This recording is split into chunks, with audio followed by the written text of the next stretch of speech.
आज जो सभा मंचस्थ थिबा आमर सभापति महोदय भक्तचरण दास महोदय एवं आसीथिबा राष्ट्रीय आमर युव कांग्रेस भाई उदय जी एवं आसीथिबा समस्त कांग्रेस भाई भौणी माने एवं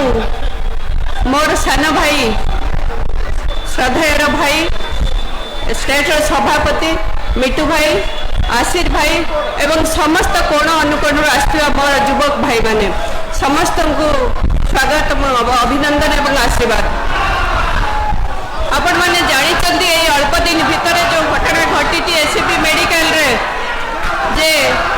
जो रोगी ए बीजेपी सरकार मुख्यमंत्री स्वास्थ्य मंत्री एथिरे पूरा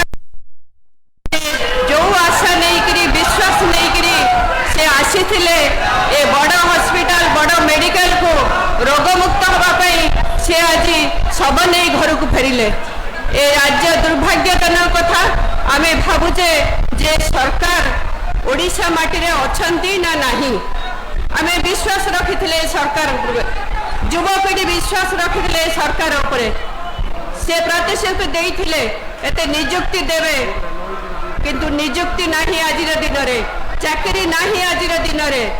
आज आपण माने आसीचंती एते बड़ शोभा यात्रा करिचंती मु बहुत खुशी जे आज दिन रे जे आपण माने न्याय पाई आपण मानक अधिकार पाई आपण माने लड़ाई करबा पड़िबो आगामी दिन रे ए सरकार को आपण माने ओपाड़ी फोपाड़ी पड़िबो मु जानी युवपीढ़ी तातिले किछि ना किछि करि पारंती आपणक न्याय पाई आपणक अधिकार पाई आपण माने जो